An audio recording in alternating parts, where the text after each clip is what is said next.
Hey guys, and welcome back to another one, and I hope you are all okay on that side of the screen as always. So for the past week I've been testing out the T8S from DroidBox, and as I always do on any machine, I did find out a few interesting features, but I also found out a few things that need to be fixed. And talking about those things that need to be fixed, one of which that you are going to see on the video is the online updates that were not working when I was testing out this device.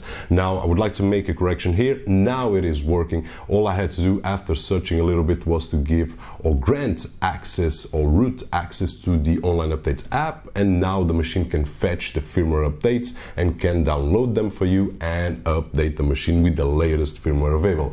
Nonetheless, everything that I did test out on this machine was on the latest firmware available at the time of the recording, which is 1.1. So besides the online updates now working, all the others are still need to be addressed and fixed. Now that being said, let's go for the video. Hope you enjoy it, and I'll see you in a few seconds.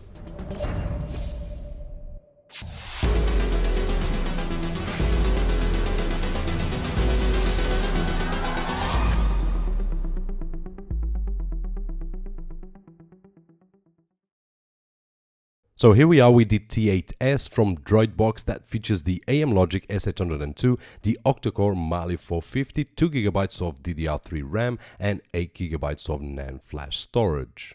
Regarding the unboxing experience, we will find the T8S on top, a wireless mouse, a infrared remote control, HDMI cable and a power adapter, which in this particular case is for UK, so I'll be using a socket adapter for European Union, and finally a user guide. And on this package I also received a mini keyboard with trackpad that is optional of course, and we will be testing later on. Taking a closer look at the T8S, it is built of a black metal all around, which gives us a sensation of a very robust device. On the front, while the device is off, we will have that dim red light that's actually an elegant power button, and once we press it, it will turn the machine on and will give us a time indication.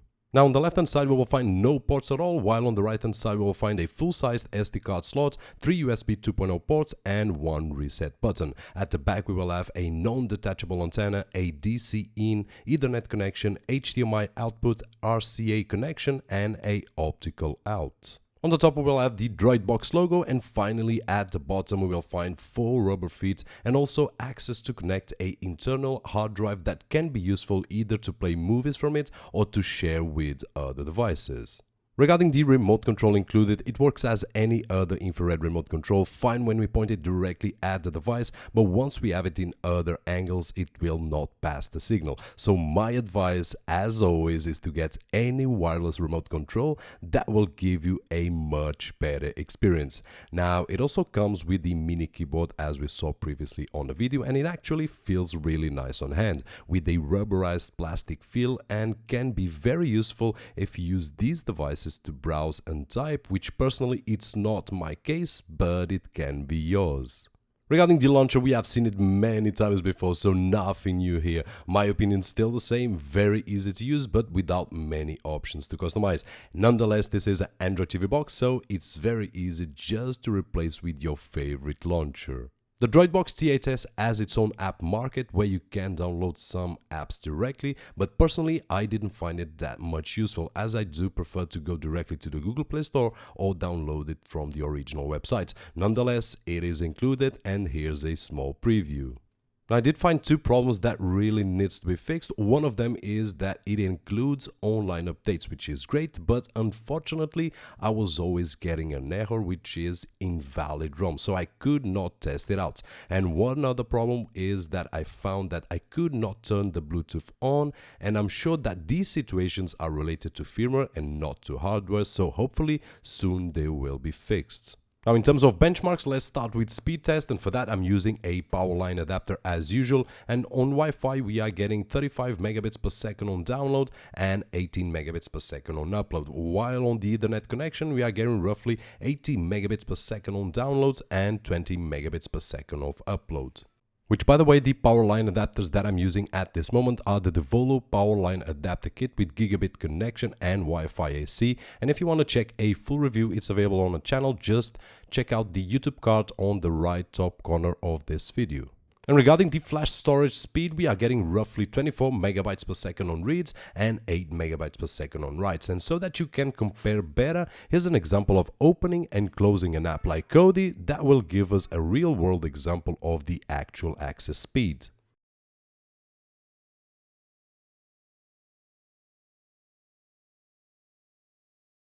On Geekbench 3 we got a single core score of 527 and a multi-core score of 1200. On Antuntu roughly 33,000 and on 3D Mark iStorm Extreme 5674. Finally on Epic Citadel we got an average score of 46.4 frames per second. And after all these benchmarks, I was expecting that this machine would play every single game, and honestly I believe that it will, but it will also need some tweaking on the firmware side of things. Now on light games like Angry Birds or Beach Buggy play just fine, but unfortunately one of my favorite games, which is Asphalt 8, and it's one game that I test on every single machine that passes through my hand, as you can see on screen it just would refuse to load. And I did try to restart the machine several times and even reinstalled the game 2 times, but the results were exactly the same. So this, once again, it's on the firmware side of things that need to be fixed. Now regarding video playback, the T8S has a nice feature, that is the option to use OpenELEC, and for that all we need to do is select the switch to OpenELEC app and it will boot into OpenELEC. Now once we want to return to Android, we just need to do the inverse, and here we are back again on the Android OS. On the other hand, if you want things a bit more extended like add-ons and so on, the DroidBox comes with a wizard that all you have to do is place your supplied username and password and it will install a lot of add-ons, as you can see on screen on Kodi itself. And more info about that can be found on the DroidBox website that I will leave down below on the video description. Now personally, I do prefer things a bit cleaner, so I did install the latest version available from Kodi, which at the moment of the recording is the 15.0 Isengard. And to test out the video performance, I used Big Bug Bunny and Tears of Steel, which all credits due are down below on the video description. Now in terms of results, both tests at 1080p went just fine with a very smooth playback and very responsive even when we fast forward or rewind. Now on the other hand, with the 4K versions, Big Bug Bunny, which is a lighter file, played just fine, but on heavier files like Tears of Steel there are some frame dropping. And just to troubleshoot, I did test out the same file from the internal hard drive and the results were the same. I also went ahead and used other machine that I have here at home and played just fine from the netcode. So once again, for 1080p it is fine, but for heavier files on 4K it needs some work on the firmware integration. And to finish up this review, here we are with the mirroring tests, and the DroidBox comes with an integrated app that I did test it out. Now in terms of results, on the iPhone 4S and on the iPad mini with Retina display,